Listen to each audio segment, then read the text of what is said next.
साजे। अब ठाकुर जैसा सोचो, सूरदास जैसे अंध थे वैसे भगवान श्रीनाथ जी के आगे वो दर्शन के लिए वो सारा कुछ कह देते थे।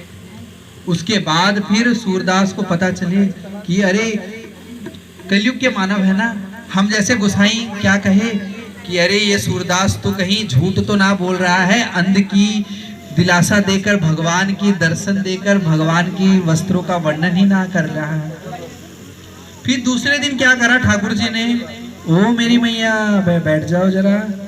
ठाकुर जी ने अब क्या कहा, अब सूरदास ने कहा, अब गुरुवार की दिन थी, भगवान ने पीतांबर धारण करने के बजाय भगवान को नीला धारण कर, श्वेत वर्ण धारण करवा दिया।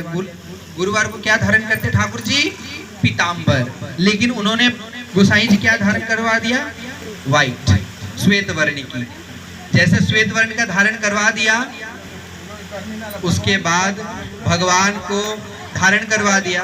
उसके बाद सूरदास आए और कहे, श्वेत वर्ण के लकुटी धारण किए, मोर मुकुट पे वंशी धारण किए, कृष्ण कन्हाई आज बड़े सुंदर लागे।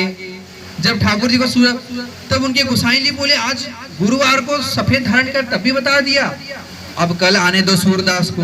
अब ठाकुर जी सूरदास को आते आते फिर ठाकुर जी को उस दिन कुछ भी धारण नहीं करवाया। ठाकुर जी क्या किए, ठाकुर जी को कुछ भी धारण नहीं किया, बेचारे श्रीनाथ जी ऐसे ही खड़े रह गए ऐसे करके। अब सूरदास को बोले, बाबा आज आपने कह दो, आज वर्णन कर डालो कि आज अपने प्रेम की, करुणा की, प्रेम कह डालो क्या ठाकुर जी ने कैसे सज्जित हुई हैं।